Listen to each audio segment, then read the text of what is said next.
I'm just setting up our live stream and then we'll get started, okay? Okay. Sounds good. Done. Okay, we are live. Okay. Now, I'm gonna need to mute the mic. Or I'm gonna echo. Okay, perfect.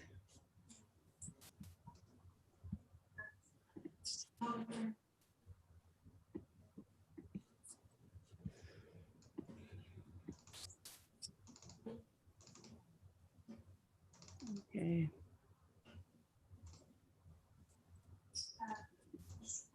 All right, perfect.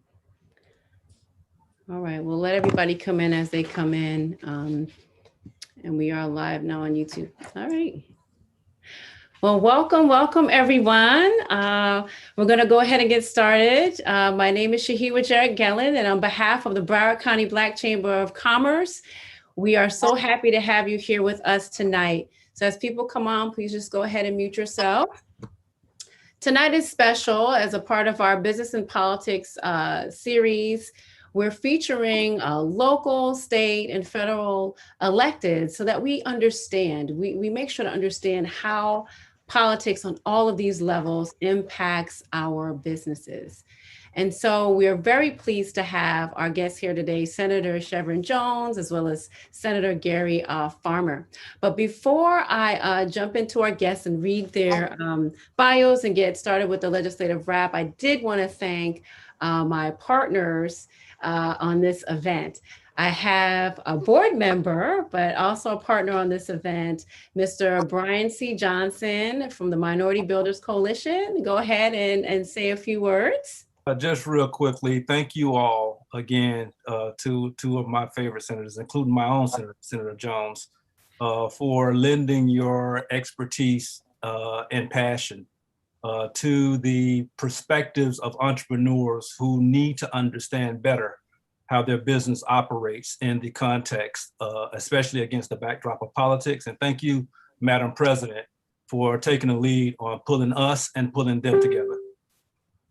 Oh, thank you. Let me make sure everybody's mute. Thank you, Brian, for being a partner and always making sure that you are in the community and partnering in our coalition.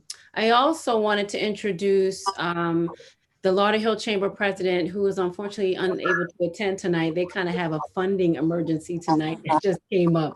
So trust me, I totally get it when you're running an organization and you have a funding emergency. That comes first. So we're gonna go ahead and get started. And first I'm going to introduce Senator Gary Farmer, who was born in Fort Lauderdale and received his BS degree in history from Florida State University in 1986. Go Noles, if I do pause on that a little bit, and went on to receive his JD degree from the University of Toledo College of Law in 1991. I'm going to ask you all to mute as you come on, please.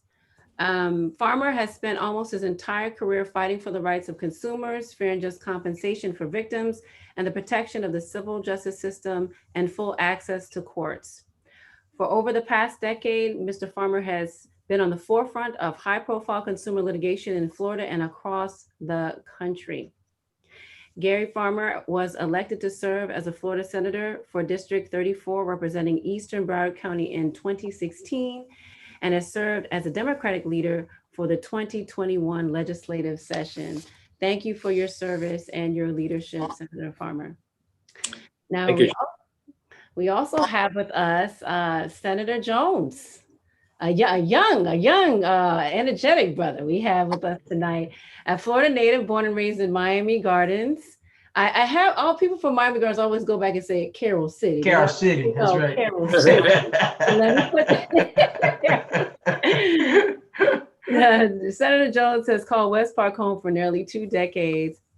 After teaching AP Chemistry in Broward County Public Schools, he served as the executive director of South Florida Reading Corps. He also founded the South Florida Youth Summit, the largest gathering of young people in South Florida, and Lead Nation, one of South Florida's top organizations for leadership training.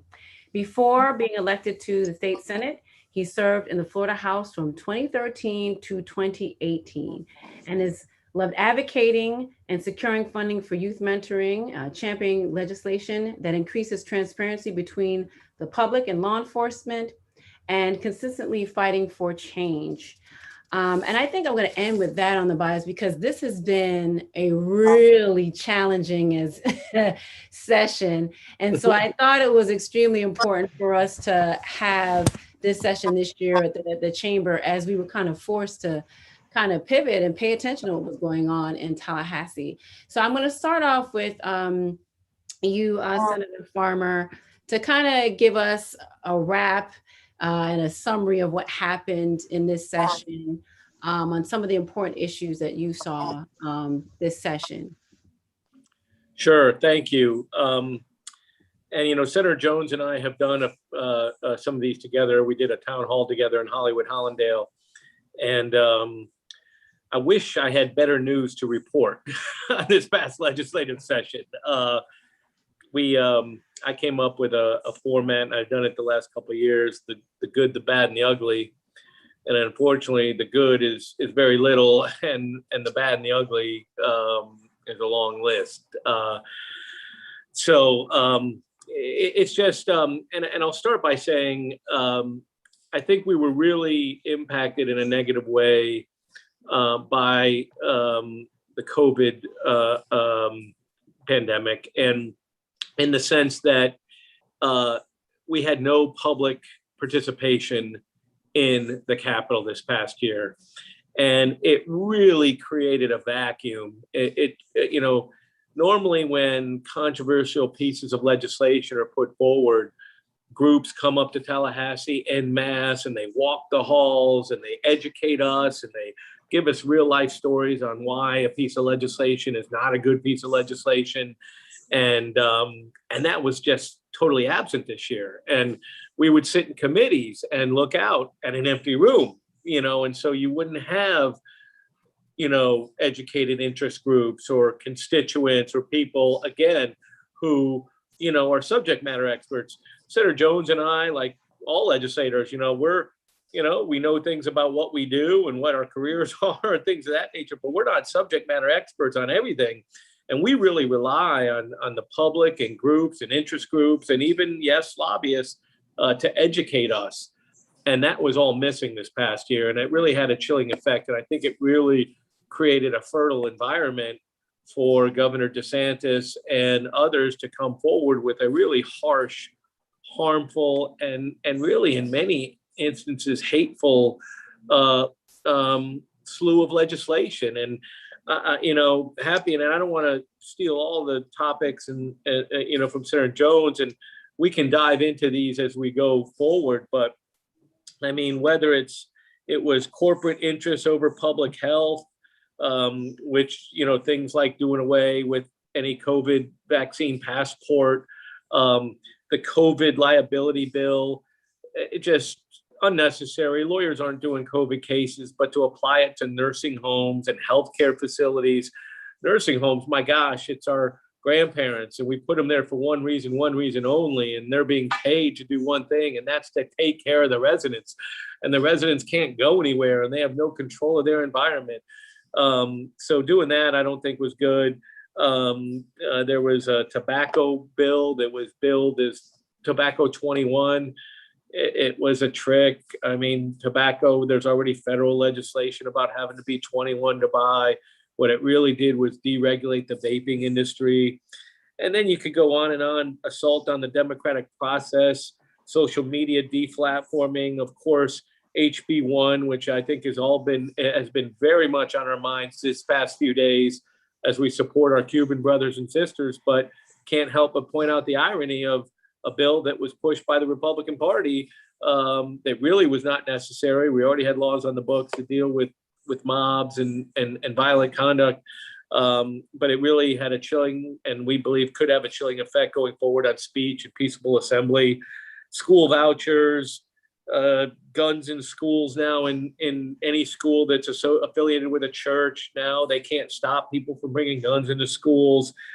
And of course, SB 90, voter suppression, that which again is in the news now. They're trying to do a similar type bill in Texas, and our Texas brothers and sisters and the Democrats in the Senate there are really taking a courageous stand trying to stop that legislation. And it's very harmful legislation that's going to limit people's ability to safely exercise maybe their most important constitutional right, the right to vote. When we had no problem, governor himself said it was the most transparent, efficient election we've ever had. And then they come with this draconian bill. Those are just some of the highlights, or I guess I should say lowlights to me. And then in the face of all those bad bills, we did nothing meaningful for the unemployment system that is just totally broken in the state of Florida and provides woefully inadequate compensation for people who lose their jobs. So we did a bunch of bad things. We didn't really address good things that needed to be addressed. I'm happy to talk in more detail about it, but I'm going to shut up now and let my colleague, Senator Jones, get some of his thoughts in. Yeah. Good. Thank you, Senator Farmer. Senator Jones, if you want to go ahead and take this moment to kind of, before we get into some details, kind of give us an overview of the highlights or lowlights as Senator Farmer spoke to it, and give us your take on this last legislative session. Thank you so much, Shahiwa. Or should I say, Madam President? That's what I need to be respectful in that. But to a shout out real quick to my good friend, Commissioner. He will always be Commissioner Brian Johnson, who works hard not only in the community but throughout the state of Florida. And it's not by accident that I know that he's on here, because I know when legislation is coming across in Tallahassee, when I see that name pop up in my phone, I know that there's an issue that Brian needs to talk to me about. And a huge, and I can't go on without giving a thank you to Vernon Doolin, who I see on there.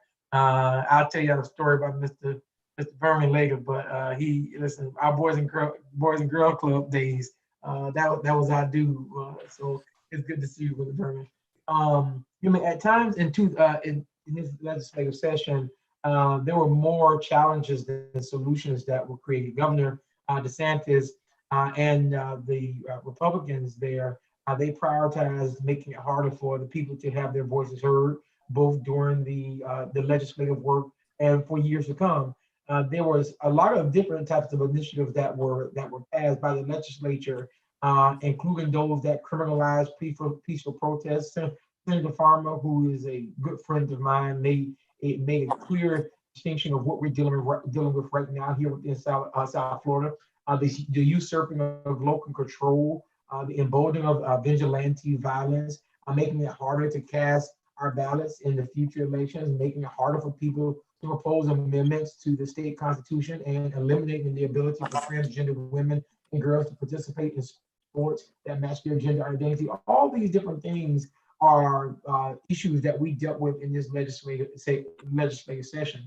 The House even passed a measure to limit access to abortion care that was not even considered in the Senate in a Senate committee, but they pushed it through by another means, and they did this with a theme that I call the "because they could" type of legislative session. And it's true that right now, that if you all see that we did all of this during the same time we were dealing with a global pandemic, and Floridians are hurting bad. That goes from families, that goes from small businesses, and even corporations, because this global pandemic, it exacerbated existing problems. Just like the state's unemployment system, and the abysmally low benefits, the lack of access to affordable health care, because we know that the Medicaid role has grown since the time of COVID. The affordable housing issue, we know that the eviction moratorium that when it's lifted, we will see a great deal of people being out on the street.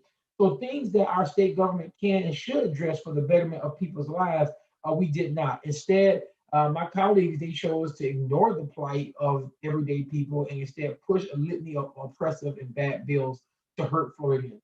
And so I'm looking forward to this conversation today.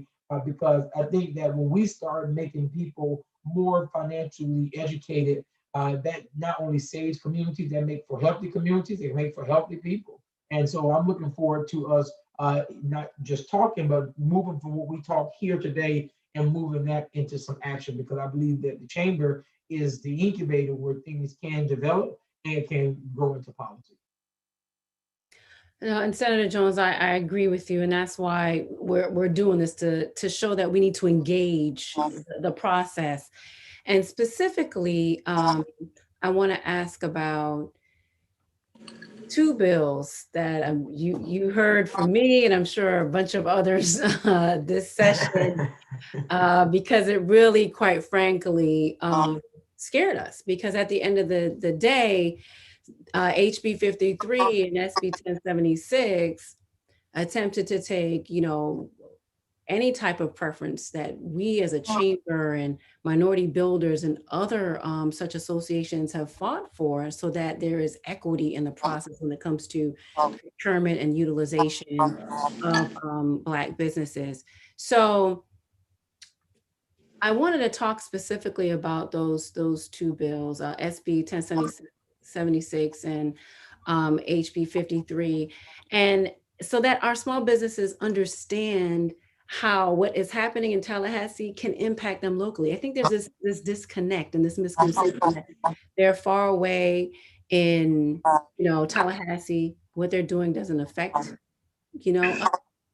but it does. So if you want to explain it, I can a little bit, because in essence, the two bills sought to get rid of any type of preference, local preference, small business preference, any type of preference in the category what they did in spending state funds or local dollars with regard to quote unquote public works projects. And this would have eliminated large spending on that's going on with our transportation surtax. There's a huge kind of set aside, if you will, a percentage that goes to small businesses for the county's SBE and CBE programs. And I can go on and on with regard to the school board, the impact of our school board, et cetera. So I want you guys to speak on that, on the impact of this bill and other bills that you've seen that can really impact our small businesses locally, although all the action is happening in Tallahassee. Can I do this? Because Senator Farmer took Senator Broder to task on this bill on 1076 on the public works. So I'm going to let Senator Farmer take it. Thank you. Sometimes I get a little fired up, a little excited when we're in session. But Shewa, I'm glad you said it the way you said it, because we do need our local communities to understand the importance of being active in Tallahassee. And again, now this past year was very different because of COVID and us being shut down.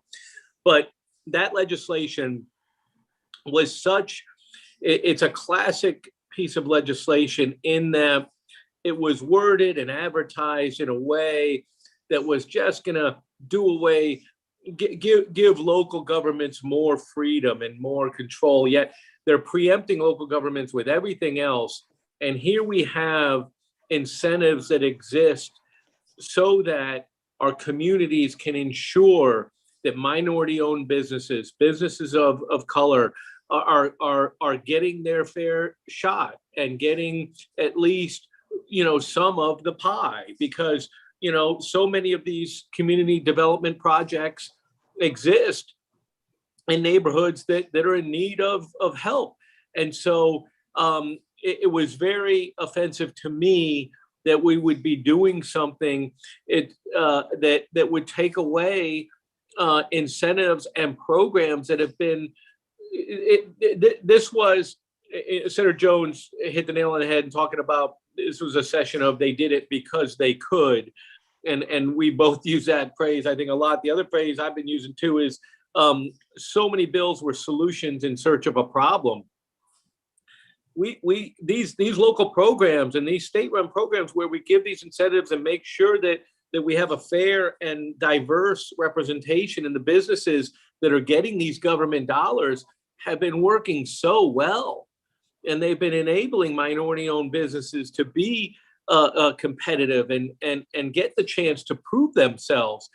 And so there was really no justification or equitable reason why we would be taking that away. And it is a good example how a little piece of legislation that doesn't get a lot of attention from the press because all these other things are going on dealing with voting rights and education, and you go on and on and on. And yet a bill like this kind of sneaks through the process. And it's why groups like yours need to be engaged and educate legislators about the bad effects that a piece of legislation like 1076 would have. And so it was unfortunate that we went down that road. And, that bill also changed a bit through the committee process, and they sold it as a not so intrusive piece of legislation. And then some language gets popped in. I don't remember if it was an amendment or it was a House bill that came over. And I think it was a House bill, which had worse language, right, Chev? Mhm. Yeah. Mhm. And that too really bothers me. And I know it bothers Senator Jones. We're the Senate. We're supposed to be doing our own work. And if we see a product come over from the other chamber, and we have great respect for the members of the House of Representatives, but we're supposed to be the saucer that cools the hot tea, and we're supposed to be the more moderate, deliberative, contemplative body. And I don't think we did that much this past session. And did push back when we get language that makes a bad bill even worse. And that's what happened with 1076 as well. So it was very unfortunate, and I wish we could have done more to at least mollify it, if not stop it. I wanted to give Brian a chance to. Oh, sorry. Sorry. Because no. I was just going to add to what Senator Farmer just briefly, and to say that even a lot of the counties and the municipalities, they were against this also, because several of the counties and municipalities have adopted local preference ordinances for procurement under the current 50% or more state appropriated funding threshold for public works projects. I just wanted to add that part. Yep. You're exactly correct, because I remember sending an email to the county like, you have a lot of preference programs. What you gonna do about this? What you gonna do about this? Her response. Go ahead, Brian. I know we had some conversations. Actually, no, this is actually, I believe this bill alone can be the crux of this conversation, because in this discussion, there are lessons to our constituents who are entrepreneurs, who are people who work for them, who are communities who benefit from them, about politics that we must understand and adapt to. And we often say, and there's an African proverb that says, until the lion learns to speak, all of the stories will favor the hunter. And what happens in at least statewide politics, those people who have the on-campus lobbyists, those people who have the ongoing physical presence, have a louder megaphone than we do sitting behind our desk and sitting in our offices. And so I remember about a year and a half ago, I was sitting in a meeting, and Senator Farmer sort of gave a prelude to this session by saying that there is a level of arrogance that the Republican side, and I know it's a nonpartisan event, but let's just call it what it is. The majority side, let's call it that. There's a level of arrogance that the majority side has because of their numerical advantage, which unfortunately did not get mitigated in the 2020 election. So they came into 2021 even more arrogant. And yet our folk have to understand that it's not just the lawmakers who take advantage of that. There are people who have agendas that hurt us. It helps them, but hurt us, who also sought to take advantage of that. And thus is the case with 1076. We know there are associations, because we fight them here locally, who wanted to do two things, and they tried both of them last session. One, do away with anything that's race and gender conscious, and anything that gives a preference to local businesses. We know there are folk who want to see all of that go away. We fight them here. And the fact is they lose here. And so they go to Tallahassee, where they have influence, and try to make it happen from state down. And thank God we have representation like the two great senators here. And I want to also give a shout out to Senator Thurston, who also assisted, because people have to understand, if not for folk like these two gentlemen and Senator Thurston, and I'm going to give a shout out, having community connections, we will always be at a competitive disadvantage in trying to overcome people who have lobbyists who are going door to door, counting their votes, while we're sitting here sending emails and making phone calls that may or may not get heard in time. And so 1076 was one of those lessons where we got a voice through our representation, and that representation helped us. There's another point to be made, that they won't stop trying to bend the laws in their privileged favor. Again, we as local advocates have to tell you all as our constituents, we need you to get certified. We need you to get your stuff together so that if we are successful in our advocacy and getting a yes, that means we go out and we ask the municipalities, we ask the school board, we ask the water districts, we ask the hospital districts, we ask the education systems, create opportunities for small and minority and women-owned firms to do more business with you, because they're not. And eventually they say yes. And so we are, Senator Farmer, Senator Jones, spending year round having these workshops, how to get certified, having these workshops, how to increase your capacity, how to bid, so that we can prepare our people to take advantage of the opportunities that these programs are creating. All of that would have been sabotaged because of some selfish agendas by people who had lobbyists pushing some of these bills. And so our people have to understand the importance of politics, and the fact that you have a Black Chamber of Commerce with partners like Minority Builders or Lauderhill Chamber, who are providing subject matter expertise to our very powerful, very active representation in the form of Senator Jones, Senator Farmer, again, and Senator Thurston. And you all as business people have to understand that, because I'm gonna say this last thing. At some point, Senator Jones, Senator Farmer, Senator Thurston gonna need y'all, because they can't do what they do without knowing for sure that we have their backs. And so we have to be prepared to come to their rescue as their fight for us. I thank you for that, Brian. I was going to segue. He's clapping. I was going to segue into, a question for the senators to understand how receptive or interactive you are with the community, and to let people understand just how receptive you are. You're getting emails, calls, and if people come and sit down and visit with you, I often have these conversations with small business owners about visiting their representatives, talking to them, allowing them to understand their issues and concerns, because just as Senator Farmer said earlier, you're not subject matter experts on everything. So you need that input. So I just want you to both speak briefly about that before we just talk about the upcoming sessions and anything you see coming up on the horizon. But speak to that need for engagement and your receptiveness to that engagement. Can I just ask Senator Farmer one question? I'll briefly say this, that the old saying that if you're not at the table, then you're on the menu, is true. And it's true. And even if you don't show up to the table, you're still on the menu, and you not being able to voice your concerns and your problems, that is. Everyone doesn't have the access to have to send a text message when they see a bad bill that Brian might send, or who you even use Shahiwa or anybody else, to myself or Senator Farmer. Some people have to depend on sending the emails because they feel that that's the only way that you do. I think most people want to know that they have access to their state senator or their state representative.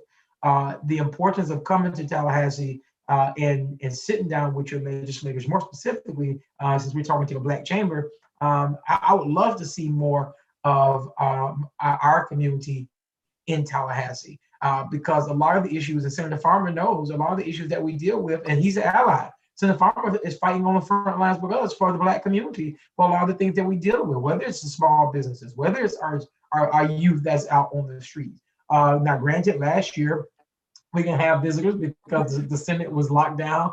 It was a free fall over in the House, but for the Senate, it was locked down. But this year, it's open. Session starts on January the 11th. The first committee week is September 20th. And we'll meet in September, we'll meet in October, and we'll meet in November. We're not meeting in December. Then my suggestion is that make a road trip. Take your family, come up there and come to a committee. And come sit down at the committee. Come meet with me. Come meet with Senator Farmer. And if we have time, let us take you to a committee chair to sit down and talk about a bill that might be of concern to you. I'm happy to engage the community. I just think it's important, and I'm looking forward to this year and people being more engaged, which I think they are. But people got a lot of stuff built up inside them from last year. 2 years worth. They got 2 years worth. Well, and let me expound on that if I could real quick. I couldn't agree more that I say it all the time, democracy thrives on participation. So having people up there educating us, giving us real life example. Most of the bills we see, not only are they different subject matters that we may not be experts on, but in many ways it's just words on paper. But then when real life people come into our office and give us stories or examples of how maybe this program that we're talking about that they wanted to get rid of helped so many small businesses, now it makes it more real. It's not just words on paper. And I would encourage you all, even before Tallahassee, you got opportunities right now throughout the summer into early fall. Everybody, you have members who are in church groups or kids on soccer teams or in the same school or whatever with other elected officials. And that's a great opportunity to get to know people before, as they say, everything's getting crazy and the bullets are flying during a live session. Get to know your legislators in the off season. Get to try to know them right now. And then when you go to Tallahassee, you're a familiar face. I know her daughter and my daughter dance together, or whatever it is.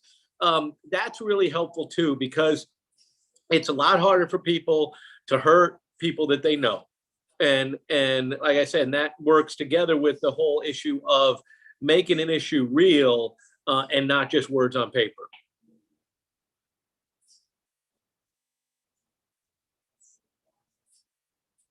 Chev, we left him speechless. Oh my. He was on mute. Take yourself off mute, Madam President. Oh, okay. Yeah, no, but that's why we're doing this. It's, a part of our outreach and making sure the chamber is engaging you all. And we have a couple of days planned for you all next year. So you may see a whole group of us up there next session. Not May, you will see a whole group of us up there next session. I think I had my fill of Tallahassee in my 4 years of Florida State, but I guess I got to come back. That's got to come back. But I know that Donette had a question, and then I want to go into the next session, what you all see, I think is coming up on the horizon for this upcoming session, because I don't really see it slowing down or it being any less controversial. So go ahead, Donette, with your question really quickly. Actually, it's not even a serious question. It's Senator Farmer whatever he's eating is making me hungry. He's licking his fingers. He's just enjoying it so much. I want to get him to stop. You are so bad. You are so bad. You're so bad. You're so bad. I wish I could. Yeah, I know. If we were in the same space, right? This virtual space is very different. But I want to get your sense of what important topics you're hearing now that are on the horizon for the next session. What are your expectations for the next session? If you can share that with us as well. Listen, here's what my top priority is going to be. And I'm going to sing it to the top of my lungs, and I'm sure Brian Johnson and I'm sure Gary Farmer will agree with me. Redistricting is on the horizon. That is the main thing that I am pushing, and everyone needs to get ready for that, because I'm gonna tell you now, I'm not playing. My colleagues are going to play with these maps. Hear me what I'm telling you. And we need to be prepared for redistricting. That's what's coming on my end. I'm Senator Farmer. I'm sure.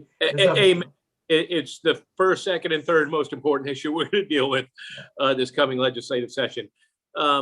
Listen, we're kind of unique in Florida in that we have language in our Constitution. We passed the Fair Districts Constitutional Amendment almost 10 years ago. And that's what led to the 2012 maps that were drawn ended up getting thrown out in court. And I'm sure everybody understands, but every 10 years, we do the census, and then off the census, we do redistricting. And we're going to pick up a congressional seat, maybe two. It looks like maybe just one. But more importantly, at the state level, we draw new maps at that time. And those 2012 maps got thrown out because they violated fair districts, the constitutional amendment. Unfortunately, that was a different Supreme Court.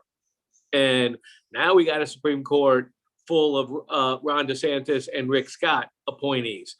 And so we're not going to get the same fair shake this time around that we got last time. And so it's going to be incumbent upon us to fight like hell to make sure that they don't gerrymander and try to cut our numbers down even more. Because like on issues at 1076, that was a pure party line vote in the Senate. 24-16, that bill went down. And it's really unfortunate. It used to be not even 10, 15 years ago, we had a much more moderate group of Republicans in the Senate. Not even so much, I think we have moderate Republicans in the Senate. Problem is, they're not independent. And they, we call it the houseification of the Senate. And these folks feel like they got to vote the way they're told to vote by leadership. And it's not supposed to be like that in the Senate. And it wasn't like that forever. And that's another phenomenon we're dealing with right now. And so, but I couldn't agree with Senator Jones more. Redistricting is by far the biggest issue we're going to have to deal with. I also think that we'll probably, Senator Farmer, I think we also will probably deal with the Surfside issue. We'll probably deal with some how we look at some of the requirements for HOAs and to building codes. I think we're also going to deal with the critical race theory issue. My colleagues will deal with some civics issues. Will come to the table. Those are things that I think I can guarantee you we're going to talk about this year. And I said early on, the good, the bad, and the ugly. The stuff on our list that is the good is really bills that we were able to stop this past session. Right. And some of those were a very bad union busting bill, a bill that would have ensured the ultimate demise of the Florida retirement system. We have the best pension fund in the country, one of the best pension funds in the world right here in Florida. And whether you're a bus driver, a teacher, a policeman, a fireman, firewoman, a policewoman, whatever, we made a promise, we made a deal. People came and worked for the government, and they could have made more money if they'd gone into the private sector. But they came and worked for the state or for a local government. And in exchange for that, they got the security and the peace of mind of knowing that they were going to have this incredible retirement system there backing them up, and that they could count on when they decided to hang them up. And we came this close to losing that thing. And then, of course, you remember the Bright Futures bill, and we ended up getting rid of the worst part about that, but they still took away the guaranteed funding for that. So I anticipate that there's going to be some problems with not as many kids getting scholarships. And Bright Futures has been such an incredible success. Kids work so hard, parents work so hard to get that scholarship money, and to try to take it away or limit it, it's just horrific and wrong. And there's more bad issues coming other than redistricting for sure. Right. And I know with, all that happened with coronavirus surrounding, the forced closures, et cetera, and the impact to small businesses, that we have this American Rescue Plan money that the state has. They got a lot of money. Do you all have any say in how that's spent at all? Not wish. at all. Yeah, I saw an article with the priorities and et cetera, what they're, kind of the governor laid out or what have you, and Yeah. Well, and listen, what that money did was at least stop or delay the further pillaging of so many social programs, because that's what always gets cut. And in this state, and I'm sorry, and Brian was being very respectful, saying, let's not call it, but let's call it what it is. And it's the Republicans that are doing this. It's not the Democrats. And they keep wanting to lower taxes. We already have a very limited revenue stream in this state. We don't have a state income tax. We're dependent upon tourism. Tourism took a huge hit. The American CARES Act, plugged the gap. Thank you, Joe Biden, for saving our butts. But when that money starts, and it was just so frustrating, because then on top of all that, then when the budget went forward, all the Democrat stuff got vetoed by the governor at the end of the day. So, and some Democrats tend to maybe swap a vote here and there for a budget item, and it's a nice little trick they can play when the Senate president can say, oh yeah, give me this vote and I'll put your thing in the budget, knowing full well that the governor is just going to veto it on the back end. Wow. Wow. Politics, I tell you, politics. Yeah. I know that we politics. right. I've heard that term too. I know that. Don't often quote Senator Jones. I know that Brian had a comment or a question, and then we're gonna look to wrap. Go ahead, Brian. Well, just as a matter of process, I think one of the underappreciated parts of what you all do is the process of how an idea ends up becoming a bill to be voted on, that ends up becoming a legislation or a budget item to be either accepted or vetoed by the governor.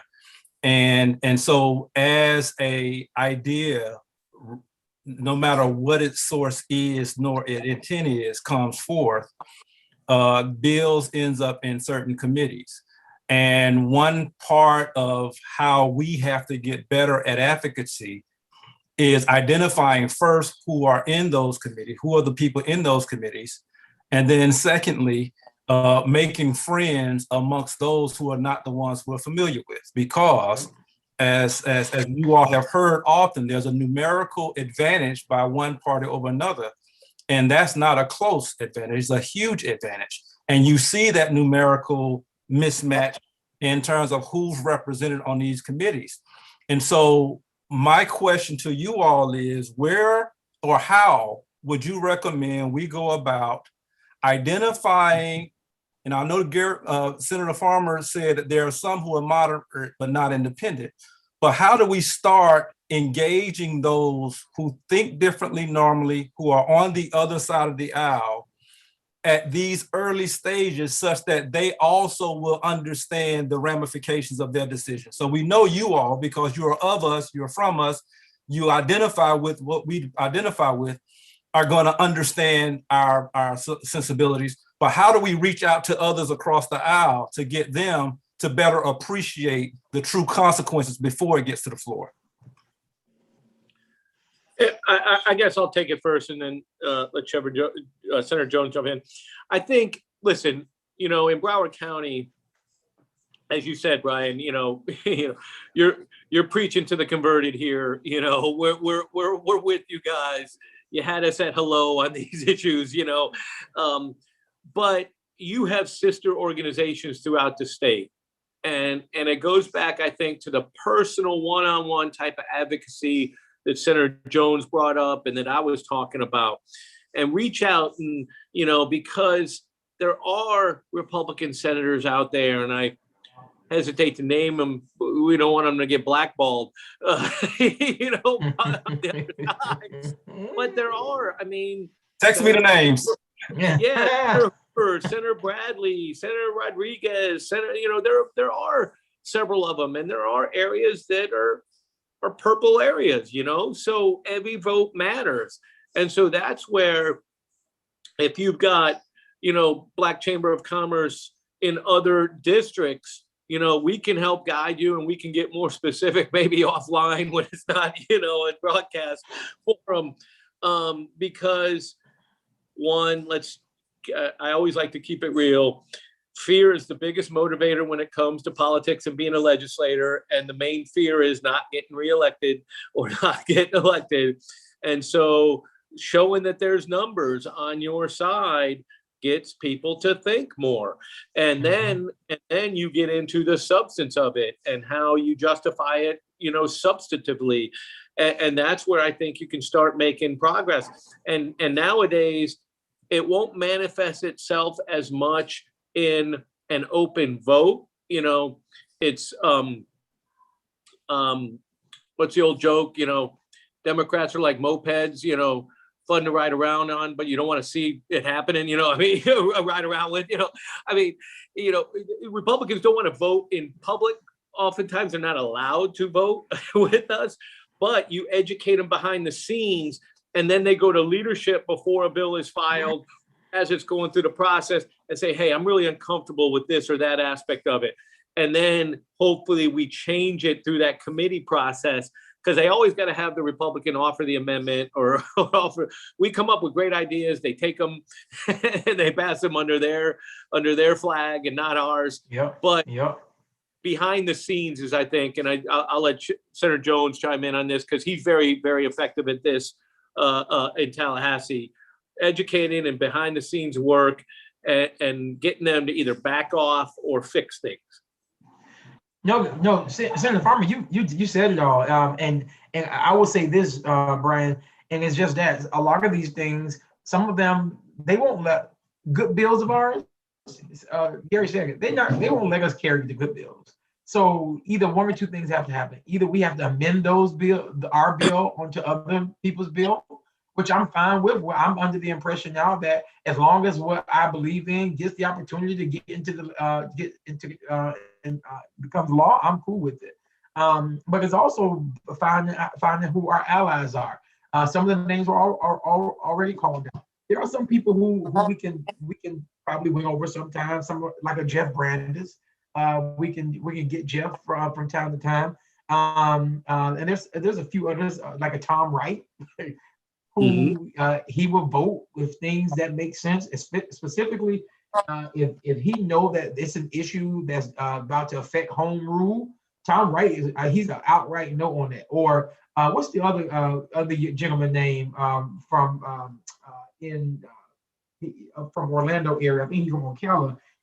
It's one more, but there's another one that if it doesn't make sense, and it's the old school Republicans. They believe that, listen, if it's going to hurt people or if it's going to marginalize people, some of them will say, no, I'm not voting for it. So we have quite a few of them in there. Now, I'll tell you this, some of those people are terming out.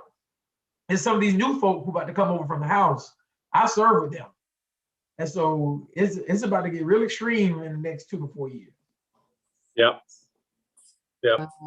Wow. That I certainly don't like to hear that. But we're full of good news, aren't we, Shahila? I see. Well, look, now you see why I stayed away from Tallahassee. But when I all this HB 53 and SB 1076, and I'm gonna go back and watch that video, Gary. I was watching the Florida channel like at 11 p.m. trying to keep up with you all and watch what was going on, because it was just so much happening to see that video where you took them to task on that, because that would have been very harmful. But I will say this, as a chamber, we understand that we have to be engaged. And I think we've been very engaged at the city and county level, and we're turning to the state because we understand that there's some important things that are being done, and it's impactful to our businesses here in the state, even more so because of COVID and because of the struggle. And we don't want any opportunities to be closed.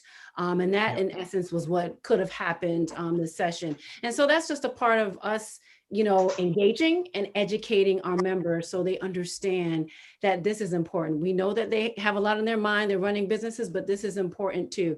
So we have engaged with other chambers throughout the state. started another organization to bring together some groups, and we will be in Tallahassee engaging not only you, but others, because we know you need the help. And we know we have to talk to others so that they can see and understand our issues and concerns, and hopefully vote with you all. You get some additional support. So we will continue to reach out and engage with you all. So I thank you both for being here with us this evening. And we'll continue to do this and see you in person soon. Bring our advocacy committee to meet and sit with you both. So thank you for doing this. I thank you, Senator Farmer and Senator Jones, for being here. I want to thank all my partners in crime, but not really crime. Brian C. Johnson of Minority Builders Coalition. Thank you, Vernon, for always pushing out the information and showing up. For MBC as well. And thank you to our partner as well, Lauderhill Chamber of Commerce. Thank you to everyone joining us here tonight and live on YouTube. And we'll see you next time. Have a great evening. See y'all.